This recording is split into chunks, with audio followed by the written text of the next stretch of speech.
जय श्री राम। नमस्कार सभी मित्रों को। दोस्तों, एक कुंडली का विश्लेषण करते हैं, देखते हैं इस कुंडली की क्या स्थिति है।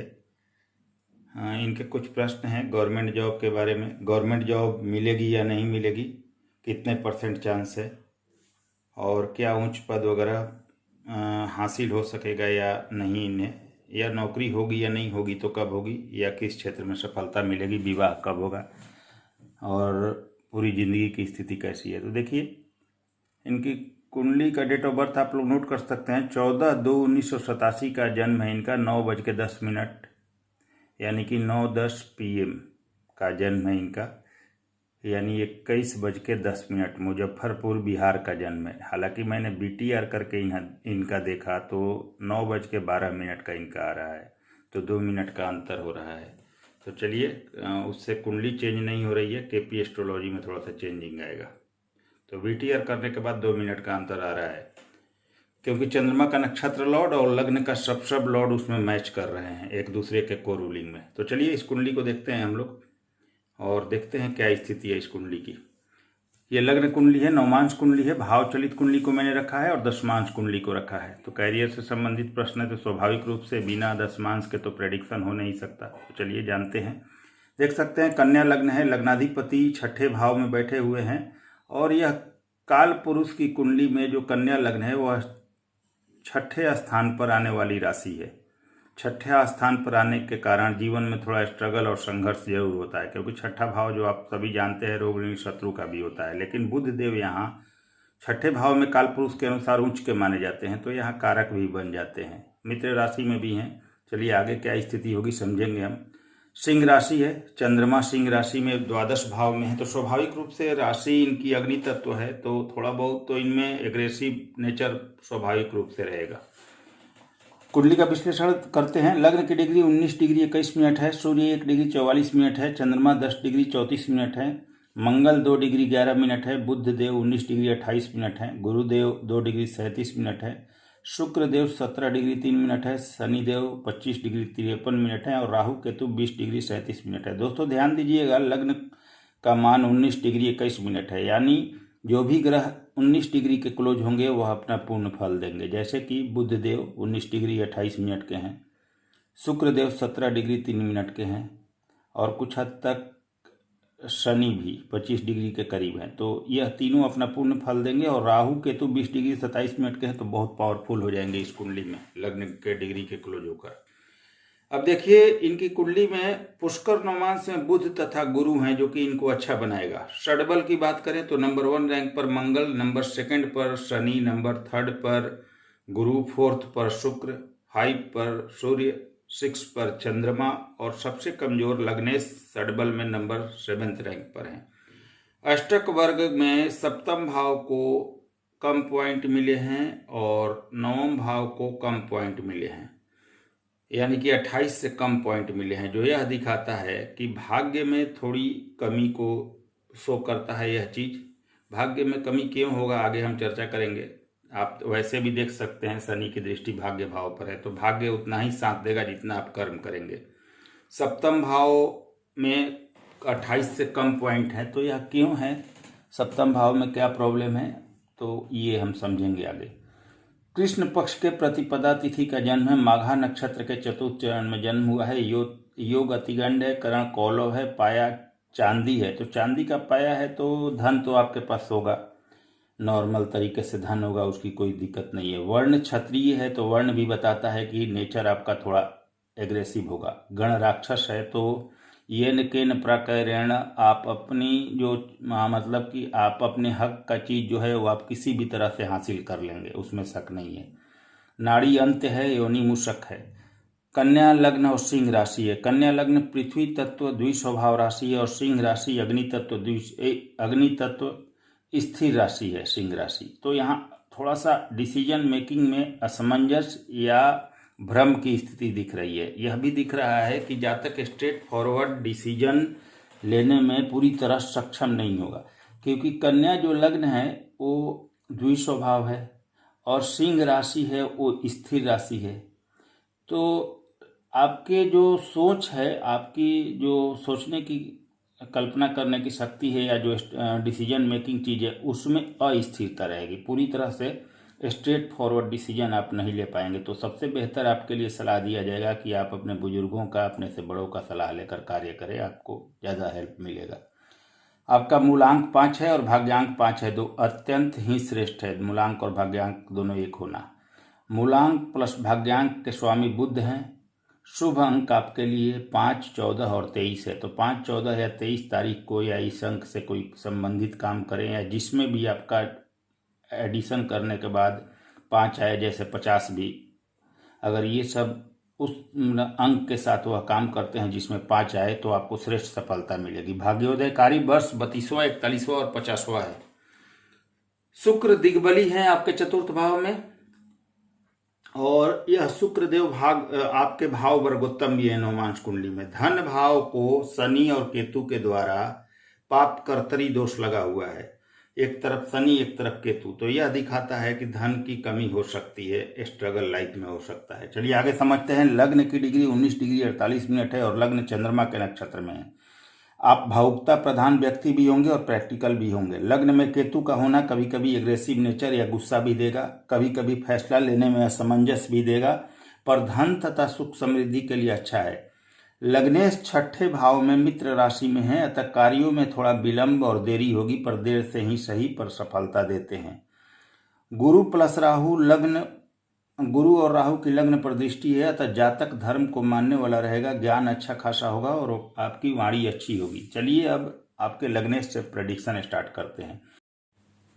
चलिए कुंडली का प्रेडिक्शन बुध से स्टार्ट करते हैं। बुध जो लग्नेश एवं कर्मेश हैं और वह 19 डिग्री 28 मिनट के साथ राहु के नक्षत्र में और षडबल में कमजोर हैं, एवं स्वयं के मूल त्रिकोण से और लग्न से छठे भाव में शनि की राशि में शनि से तत्कालिक मित्रता में है, पर लग्न और स्वयं की राशि से छठे आठवें का संबंध बना रहे हैं, जो हर काम में देर और बाधा देगा। प्रतियोगिता परीक्षा में बहुत मेहनत से और बहुत अधिक प्रयास के बाद सफलता देगा। प्रोफेशनल लाइफ में भी जल्दी सफलता नहीं मिलने देगा, कार्यों में विलंब होगी। वैसे काल पुरुष की कुंडली के अनुसार बुध छठे भाव में उच्च के माने जाते हैं, पर यह काल पुरुष की कुंडली में छठे स्थान पर आने वाली राशि होने के कारण प्रतिस्पर्धा तथा परेशानियां जरूर देता है। आपको बिना प्रतिस्पर्धा के जीवन में कुछ भी हासिल नहीं होगा। हालांकि आप में बुद्धिमत्ता की कमी नहीं होगी, बुद्धिमत्ता आपके पास बहुत अच्छी होगी। द्वादश भाव के मालिक सूर्य से युति बुध की बनी हुई है, जो कि अधिक मेहनत से सफलता देगी। एकादश चंद्रमा द्वादश में बैठकर बुध पर दृष्टि दे रहे हैं, तो धन तो देंगे परंतु व्यय भी उसी अनुपात में होगा। बुध षडबल में भी कमजोर हैं, अतः मेहनत बढ़ाएं। लग्न से छठे आठवें का संबंध बना रहे हैं, तो अतः कैरियर आसानी से नहीं बनेगा। स्वास्थ्य भी कभी कभी प्रभावित होगा। मेहनत बढ़ाएं, बुध को पॉजिटिव करें। हालांकि बुध आपके लग्न के डिग्री के क्लोज हैं, अतः फल देने में सक्षम है, लेकिन छठे भाव में चले जाना, लग्नेश का सारा बल इनका छठे भाव के लिए बन गया, यानी कि इस भाव की वृद्धि करेंगे। वृद्धि का मतलब यह है कि रोग ऋण शत्रु की वृद्धि नहीं करेंगे, उसको समाप्त करने में इनका बल खत्म होगा। तो इनका बल स्वतः ही कमजोर हो जाएगा आपको और चीज़ों के लिए, तो इनको स्ट्रॉन्ग करके लाभ लिया जा सकता है। तो अब देखिए कि बुध के नक्षत्र स्वामी राहु हैं, जो कि 7वें भाव में हैं, अतः व्यापार से भी आय दिख रहा है। बुध कर्मेश होकर छठे से संबंध बना रहे हैं, अतः मेहनत से नौकरी मिलेगी। नवमांश में नीच के भी हैं, परंतु शुक्र से दृष्ट हैं, यह अच्छा है। वैसे नवमांश में नीच के हैं, परंतु पुष्कर नवमांश में भी हैं, जिससे अच्छे हो रहे हैं। अगर आप अधिक प्रयास और मेहनत करें तो निश्चय ही सफलता हासिल होगी आपको। पुष्कर नवमांश में जाने से स्थिति बेहतर हो रही है इनकी, तो बल भी आ रहा है उस स्थिति में। तो बुध अच्छे हैं, बस छठे भाव में जाने के कारण परेशानियों के साथ सफलता देंगे। अब शुक्र की बात करें तो द्वितीयेश एवं भाग्येश हैं और 17 डिग्री 3 मिनट के साथ स्वयं के नक्षत्र में और षडबल में अच्छे तथा भाव वर्गोत्तम है। नवमांश में नीच के हैं, परंतु भाव वर्गोत्तम है, पर शुक्र तथा बुध दोनों एक दूसरे को की नीचता को नवमांश कुंडली में भंग कर रहे हैं। खैर भाव वर्गोत्तम होकर अच्छे हैं। धनेश चतुर्थ भाव में, धन भाव का स्वामी चतुर्थ भाव में गुरु की राशि में, मीन राशि में है और गुरु से तत्कालिक मित्रता में है, और शुक्र यहाँ दिग्बली भी हैं चतुर्थ भाव में, क्योंकि शुक्र दिग्बली होते हैं, जो कि बहुत अच्छा है आपके लिए। शुक्र का दिग्बली होना कई फायदे देगा। यह सुख सुविधा, धन तथा मकान, वाहन एवं कैरियर देंगे। पर भाग्य भाव से छठे आठवें का संबंध बना रहे हैं, तब भाग्य का साथ तभी मिलेगा जब आप बहुत अधिक मेहनत करें। वैसे चतुर्थ में शुक्र दिग्बली और अच्छे हैं, मेहनत करें, सफलता तथा सुख सुविधा जरूर देंगे। माता का सपोर्ट होगा। शुक्र अच्छे हैं, मेहनत से सफलता मिलेगी, धन की कमी नहीं होगी। द्वितीय भाव को शनि केतु के मध्य होने से पाप कर्तरी दोष लगा है, जो धन संबंधी समस्या देगा, इसलिए उपाय जरूर कर लें। अगर कुछ उपाय कर लिया जाए तो शुक्र आपको हर चीज देने में सक्षम है। मंगल की बात करें, मंगल तृतीयेश और अष्टमेश हैं और वह 2 डिग्री 11 मिनट के साथ केतु के नक्षत्र में है तथा षडबल में अत्यंत बलवान है एवं विक्षोपक बल में है तथा वर्गोत्तम भी हैं। ध्यान दीजिएगा, नवमांश कुंडली में 1 नंबर राशि में ही मंगल देव हैं तो वर्गोत्तम भी हो रहे हैं। तो वर्गोत्तम होने से अच्छे हैं क्योंकि एकादश भाव में वर्गोत्तम हो रहे हैं, तो ये अच्छा है। एवं स्वयं के मूल त्रिकोण राशि में अष्टम भाव में है, अष्टमेश अष्टम में है, तब पैतृक संपत्ति का लाभ दिख रहा है, तो ये अच्छा है आपको। पर वाणी को उग्र करेंगे, व्यक्ति में गुस्सा देंगे, कुटुंबों के साथ रिश्ते प्रभावित करेंगे, वाहन आदि से चोट चपेट का योग बनेगा, इसके लिए सावधानी रखें। धन संचय में कमी करेंगे, धन भाव पर दृष्टि जाएगी। अष्टम का तो अच्छा फल देंगे लेकिन वहां का नेगेटिव देंगे, पर स्वयं की राशि तथा अष्टम भाव का अच्छा फल देंगे। उम्र अच्छी होगी आपकी, आपका सिक्स्थ सेंस आने वाले समय में काम करेगा तथा गुण विद्याओं में रुचि भी रहेगी, जैसे ज्योतिष वगैरह। तृतीय भाव तथा स्वयं की राशि को देख रहे हैं, अतः अपनी मेहनत को बढ़ाएं, सफलता मिलेगी। परिवार वालों का, परिवारजनों का सपोर्ट हासिल होगा। मंगल के नक्षत्र स्वामी केतु लग्न में है, अतः कोई भी फैसला सोच समझ कर करें। अधीरता, जल्दबाजी एवं गुस्से से बचें। मंगल डिग्री में कमजोर है परंतु वर्गोत्तम होकर फल देने में, आय देने में सक्षम है। मंगल आपको चीख चीख कर कह रहे हैं कुंडली के अनुसार कि आपका कैरियर और आय आपकी मेहनत पर डिपेंड करेगा। आप जितना मेहनत करेंगे उसके अनुसार आपका कैरियर बनेगा और आपकी आय होगी। हालांकि अष्टम भाव में बैठे मंगल आपके वैवाहिक देर के कारक भी बने हुए हैं, तो वैवाहिक देरी भी करेंगे। चलित में या सप्तम में आ रहे हैं, तो पहले, चौथे, सातवें, आठवें, 12वें में कहीं भी मंगल बैठते हैं तो विवाह में देरी होती है। गुरु की बात करें तो गुरु आपके चतुर्थेश एवं सप्तमेश हैं, 2 डिग्री 37 मिनट के साथ है, स्वयं के नक्षत्र में है तथा षडबल में बलवान एवं विक्षोपक बल में है तथा गुरुदेव पुष्कर नवमांश में है, जिससे 2 डिग्री के होकर भी फल देने में पूरी तरह सक्षम है। सप्तमेश सप्तम में राहु के साथ है, पर राहु से डिग्री डिफरेंस बहुत ज्यादा है और गुरु अपने राशि में बलवान है तथा नवमांश में यह उच्च के हो रहे हैं, तो विक्षोपक बल भी मिल रहा है और यह पुष्कर नवमांश में भी है, तो बहुत अच्छे बलवान माने जाएंगे। गुरु अच्छे हैं पर सप्तम भाव में यह दिग्बलहीन हो जाते हैं, क्योंकि लग्न में दिग्बली होते हैं तो सप्तम में स्वतः ही दिग्बलहीन और कमजोर हो जाते हैं। और सप्तम का गुरु वैवाहिक देरी, वैवाहिक परेशानी आदि का कारक बन जाता है। अतः वैवाहिक देरी, कार्यों में विलंब, कैरियर में देरी और सफलता में देर करके लाभ देंगे। चतुर्थेश सप्तम में राहु के साथ है, अतः व्यापार भी जीवन में लाभ देगा आपको। पत्नी सुंदर होगी, गुरु अच्छी आय देंगे पर मेहनत से। जीवन में सम्मान प्राप्त होगा, ज्ञान भी अच्छा खासा होगा पर मेहनत ज़्यादा करनी है। पेट से संबंधित परेशानी जीवन में होगी, ध्यान रखना होगा। विवाह बहुत दूर आपका नहीं होगा, 150 पौने 200 किलोमीटर के रेंज में आपकी शादी होगी, नज़दीक होने का योग है। सप्तम भाव में राहु हैं, पर अगर धर्म से जुड़े रहें तो कोई दिक्कत नहीं होगी। गुरु पुष्कर नवमांश में भी अच्छे हैं। वैसे गुरु चलित कुंडली में छठे भाव में है तो थोड़ी वैवाहिक परेशानी और कैरियर में देर करेंगे। चलित में राहु गुरु की युति भंग है तो गुरु चंडाल दोस्त तो है ही नहीं, और वैसे भी डिग्री डिफरेंस बहुत ज़्यादा है। शनि की बात करें, पंचमेश और षष्ठेश हैं और वह 25 डिग्री 53 मिनट के साथ बुध के नक्षत्र में और षडबल में बलवान तथा विक्षोपक बल में और नवमांश में स्वयं की राशि में होने के कारण बलवान भी हैं। पर छठे भाव का स्वामी जो प्रतिस्पर्धा का है, छठा भाव, उसका स्वामी जब तृतीय भाव से संबंध बनाता है तो कंपटीशन आसान नहीं होता है। कंपटीशन वगैरह में स्ट्रगल करना पड़ता है, करियर में आसानी से सफलता नहीं मिलती, अपने आप को बहुत रगड़ना पड़ता है, सफलता देर से मिलती है। भाग्य भाव पर दृष्टि है, तब भाग्य भी देर से साथ देगा और उतना ही साथ देगा जितना आप मेहनत करेंगे।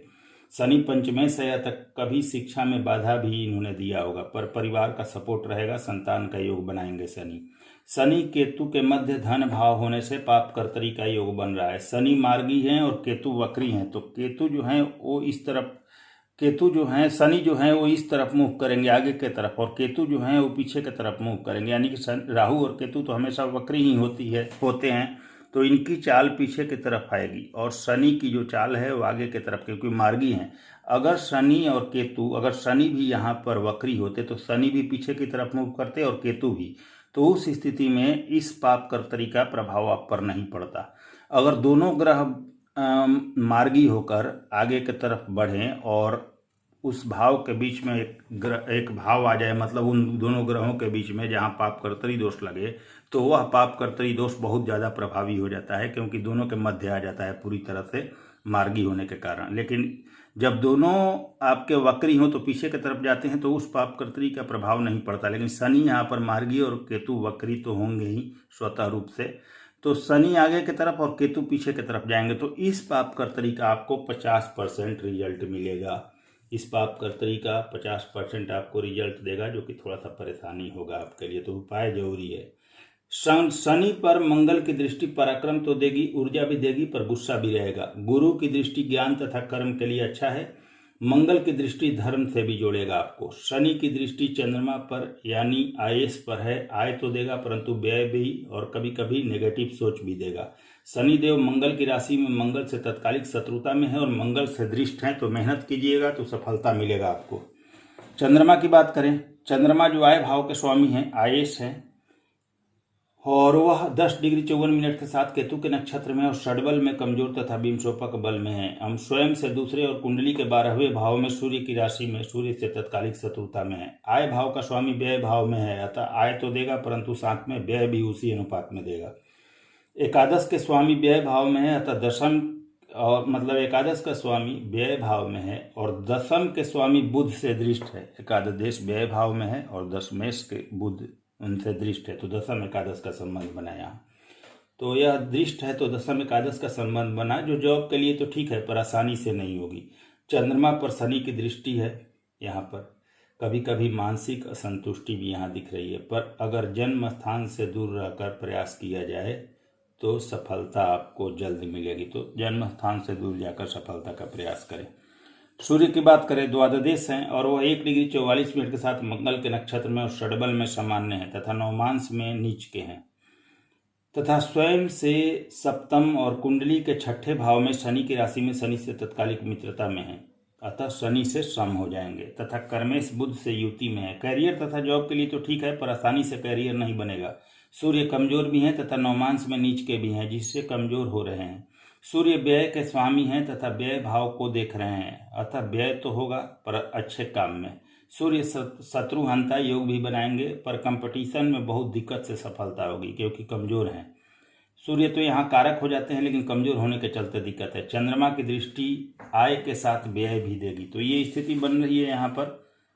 अब बात करें आपकी अन्य स्थितियों की, तो आपके सूर्य चलित कुंडली में पंचम भाव का फल दे रहे हैं, पर व्यय के भाव का स्वामी है और कमजोर है और पंचम में जाकर कुछ तो ठीक हो रहा है लेकिन फिर भी नेगेटिव कमजोर होने के चलते हो रहे हैं। नक्षत्र स्वामी सूर्य के मंगल देव हैं जो अष्टम में हैं, अतः जब भी सूर्य एक्टिव होंगे अष्टम का भी फल मिलेगा, अष्टम भाव भी एक्टिव होगा जो परेशानियां देगा और कर्म करने के लिए आपको प्रेरित तो करेगा, लेकिन उस कर्म का उतना बेनिफिट आपको नहीं मिलेगा, क्योंकि एक तो सूर्य द्वादश के स्वामी है और अष्टम भाव भी साथ में एक्टिवेट हो जाएगा क्योंकि उनके नक्षत्र स्वामी अष्टम भाव में है। तो सूर्य की दशा बहुत अच्छी नहीं है, आपके लिए परेशानियां खड़ी करेंगी क्योंकि यह बहुत ज़्यादा कमजोर भी हैं। अब नवमांश की बात करें, राहु केतु की बात कर लेते हैं। राहु सप्तम भाव में गुरु की मीन राशि में 20 डिग्री 27 मिनट के साथ बुध के नक्षत्र में है। राशि स्वामी गुरु साथ में है, इसलिए स्थिति कुछ बेहतर है। डिग्री डिफरेंस ज़्यादा है और गुरु बलवान है, तो गुरु चंडालों का असर नहीं होगा। वैसे भी गुरु चलित में राहु के साथ नहीं है, पर राहु विवाह में विलंब देंगे, जातक की वाणी कभी कभी उग्र करेंगे, व्यापार में उतार चढ़ाव तो देंगे पर अचानक लाभ भी देंगे। पर अधिक मेहनत करने पर परिणाम तो मिलेगा आपको, लेकिन मेहनत उसके लिए ज़्यादा करना होगा। रिश्ते को प्रभावित करेंगे। नक्षत्र स्वामी बुध 6ठे में है तो व्यापार का भी योग दिख रहा है और थोड़ा वैवाहिक परेशानी भी दिख रहा है यहाँ पर। केतु की बात करें, प्रथम भाव में बुध की कन्या राशि में 20 डिग्री 27 मिनट के साथ चंद्रमा के हस्त नक्षत्र में है। यहाँ केतु अच्छा फल देते हैं, स्वास्थ्य ठीक रहेगा, संतान प्राप्ति का योग बनेगा, अचानक लाभ देंगे। हाँ, वैवाहिक देरी होगी। धर्म में आस्था तथा पिता का सहयोग मिलेगा आपको, तो धर्म में आस्था रखें पिता का सम्मान करें, आपके लिए बहुत अच्छी स्थिति रहेगी। नवमांश कुंडली की बात करते हैं। लग्न कुंडली के लग्नेश बुध नवमांश के 10वें भाव में नीच के हैं, पर नीच के शुक्र की दृष्टि से नीचता भंग हो रही है, तो अच्छा है। सप्तमेश लग्न कुंडली के गुरु हैं, जो धन भाव में राहु तथा केतु के साथ उच्च के हैं। नवमांश के कारक शुक्र भाव वर्गोत्तम है तथा चतुर्थ भाव में नीच भंग राजयोग में, क्योंकि दोनों शुक्र और बुध एक दूसरे को नीच के होकर देख रहे हैं, तो दोनों का नीच भंग होगा। नवमांश के लग्नेश तथा सप्तमेश भी बुध और गुरु हैं, तो सेम पोजीशन है। लग्न कुंडली के भाग्य भाव के स्वामी शुक्र चतुर्थ में वर्गोत्तम है, तो यह बहुत अच्छा है। भाग्य साथ देगा परंतु मेहनत से। चंद्रमा स्व राशि के है परंतु धन भाव में केतु के साथ है, तो चंद्रमा को पॉजिटिव करें। मंगल लाभ भाव में है और वर्गोत्तम है, बहुत अच्छा है। स्व राशि के वर्गोत्तम है, लाभ के लिए अच्छा है। और शनि 9वें भाव में स्व राशि के बहुत अच्छे हैं, तो ये स्थिति अच्छी है। सूर्य नीच के हैं और कमजोर हैं। राहु अष्टम में है, राहु का उपाय करें। चंद्रमा गुरु का गजकेसरी योग धन भाव में बन रहा है, तो बहुत हद तक लाभ देगा। अब आपके कुंडली के हाईएस्ट डिग्री मेकर शनि भाग्य भाव में स्व राशि के हैं, तो बहुत अच्छा है। और सेकंड हाईएस्ट डिग्री मेकर बुध 10वें भाव में नीच भंग राजयोग में है। लाइफ मिला जुला कर ठीक होगा। पत्नी अच्छे और धनवान घराने से और बहुत सुंदर और धार्मिक होगी आपकी। अब बात करें भाव चलित कुंडली की। भाव चलित पर भी नजर डाल लेते हैं। तो सूर्य पंचम भाव का आपके फल दे रहे हैं, जो कि कुछ ठीक है, लेकिन कमजोर हैं, तो बहुत ज़्यादा लाभ नहीं दिख रहा है और खास लाभ नहीं दिख रहा है। हालांकि काल पुरुष की कुंडली के अनुसार सूर्य पंचम भाव में अच्छे होते हैं, परंतु कमजोर हैं। गुरु छठे का फल दे रहे हैं तथा सुख सुविधा, विवाह में देर तथा कुछ हद तक वैवाहिक परेशानी देंगे। मंगल राहु के साथ सप्तम भाव का फल दे रहे हैं, तो मांगलिक दोष यहाँ बनेगा, पहले भी था अभी भी बनेगा, तो और वैवाहिक देरी भी को भी दिखा रहा है यह योग मंगल राहु का। अब आपके दशमांश कुंडली की बात कर लेते हैं। तो D10 के कारक शनि पंचम भाव में बैठे हुए हैं गुरु की राशि में, तो ठीक है। लग्न के दशमेश बुध 10th में बैठे हुए हैं, दशमांश में भी अच्छे हैं। लग्न में चंद्र ग्रहण लगा हुआ है, चंद्रमा को यह ग्रहण नेगेटिव कर रहा है, तो कैरियर में स्ट्रगल देगा। दशमेश सूर्य देव चतुर्थ में शनि की राशि में बैठे हुए हैं, तो ये ठीक है, कोई दिक्कत नहीं है। कैरियर में सफलता आसानी से तो आपको नहीं मिलेगी, स्ट्रगल करके सफलता मिलेगा। अब बात करते हैं आपके प्रश्नों के उत्तर की तरफ आते हैं। आपने जॉब के बारे में पूछा है। स्पष्ट बता दूं कि आपकी कुंडली में मात्र 60% गवर्नमेंट जॉब का योग है। कोई कोई कुंडली होती है कि पता चलता है कि 100% एकदम परफेक्ट योग बना हुआ है, लेकिन आपकी कुंडली में वैसा योग नहीं है। मात्र 60% गवर्नमेंट जॉब का योग है, और वो भी बहुत ज़्यादा मेहनत से। अतः अपनी मेहनत को बहुत ज़्यादा बढ़ाएं, तब सफलता का योग बनेगा। PCS के एग्जाम में सफलता आपके लिए आसान नहीं है, अपनी मेहनत को बहुत ज़्यादा बढ़ाना होगा। अगर आपके पास समय बचा हो तो बैंकिंग सेक्टर, शिक्षा विभाग, एक्साइज, इनकम टैक्स आदि में ट्राई करें, बहुत ज़्यादा स्ट्रॉन्ग चांस उसमें बनेगा मेहनत से। जहाँ भी ट्राई करें, स्टेट लेवल के जॉब के लिए ट्राई करें। आपके पास 2 समय है जॉब के लिए, परफेक्ट 2 टाइमिंग है। इन समयों में जॉब ले लेते हैं तो ठीक है, नहीं तो आपकी परेशानी बढ़ जाएगी।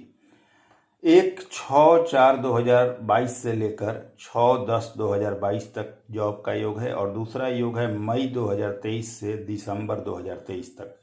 तो अप्रैल 2022 से अक्टूबर 2022 तक एक योग है, और एक मई 2023 से लेकर दिसंबर 2023 तक। इन 2 समयों में अगर आप जॉब ले लेते हैं तो ठीक है, नहीं तो आपकी परेशानियां बढ़ जाएंगी जॉब के लिए, फिर थोड़ा मुश्किल होगा। अगर इन 2 सालों में सफलता पा लेते हैं तो ठीक है, नहीं तो बहुत मुश्किल है। 100% गवर्नमेंट जॉब का योग नहीं है, सिर्फ 60% है। व्यापार का भी योग है। अगर ज़रूरत पड़ी जीवन में तो आप मेडिकल, इलेक्ट्रिक का व्यापार, और बिल्डिंग मटेरियल, जमीन खरीद फरोख्त का व्यापार, या होटल, रेस्टोरेंट, मार्बल्स, कपड़ा या ब्यूटी प्रोडक्ट का व्यापार कर सकते हैं, उसमें आपको सफलता मिलेगी। 2012 के बाद आपने कुछ परेशानी के बारे में बताया, तो 2012 के बाद परेशानी का कारण 2014 तक व्यय के स्वामी सूर्य की दशा, और 2014 से व्यय भाव में बैठे चंद्रमा की दशा है।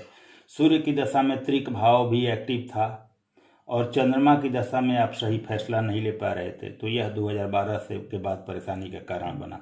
विवाह का योग चल रहा है, अगर आप चाहें तो 2022 में आपकी शादी हो जाएगी। पर अगर अभी करना चाहें, मतलब कि अगर 2022 में नहीं करना चाहें, कैरियर की तरफ ध्यान देना चाहते हैं, तो 2024 में आपकी शादी होगी। तो 2022 में आपकी शादी हो जाएगी, योग चल रहा है। अगर चाहें तो 2022 में शादी कर सकते हैं, रिश्ते भी आएंगे। लेकिन अगर नहीं करना चाहेंगे, कैरियर को प्राथमिकता देंगे, तो 2024 में शादी होगी। दोनों योग मैं आपको बता चुका हूँ। धन तथा सुख सुविधा अच्छी होगी, परंतु मेहनत बहुत ज़्यादा करना है और कैरियर आपके मेहनत पर डिपेंड करेगा। उपाय की बात करें, कुछ उपाय आपके लिए बेहद आवश्यक है। शुक्र का ओपल या डायमंड आपको पहनना चाहिए। हालांकि रत्नों की तरफ मैं बहुत नहीं जाता, लेकिन पहनना चाहें तो एक ओपल या डायमंड पहन लें। शंकर भगवान की नियमित रूप से पूजा करें। राहु का बीज मंत्र ओम रांग राहुए नमः प्रतिदिन 108 बार करें। सूर्य को प्रतिदिन सुबह में जल दें। रोज गायत्री मंत्र का कम से कम 11 या 21 बार पाठ करें और या आदित्य हृदय स्तोत्र का पाठ करें। केसर का तिलक अपने माथे पर प्रतिदिन जल देकर जरूर लगाएं। सूर्य को जल देने के बाद और पिता का सम्मान करें। बुध का बीज मंत्र ओम बुम बुधाय नमः प्रतिदिन 108 बार करें। गणेश भगवान की नियमित रूप से आराधना करें और बुधवार को किसी हिजड़े को श्रृंगार का सामान भेंट करें, आपके लिए बहुत अच्छा रहेगा। 3 लाल रंग का ध्वज हनुमान मंदिर में 3 मंगलवार को ले जाकर बदल दीजिए, आपकी स्थिति बहुत बेहतर हो जाएगी। और शंकर भगवान का रुद्राभिषेक साल में 2 या 3 बार जरूर करें। अगर यह उपाय करते हैं तो आपकी सारी परेशानियां स्वतः ही समाप्त हो जाएंगी। तो चलिए दोस्तों, अगले वीडियो में फिर से मिलते हैं। अगर वीडियो पसंद आए तो लाइक शेयर सब्सक्राइब जरूर करें। नमस्कार, धन्यवाद।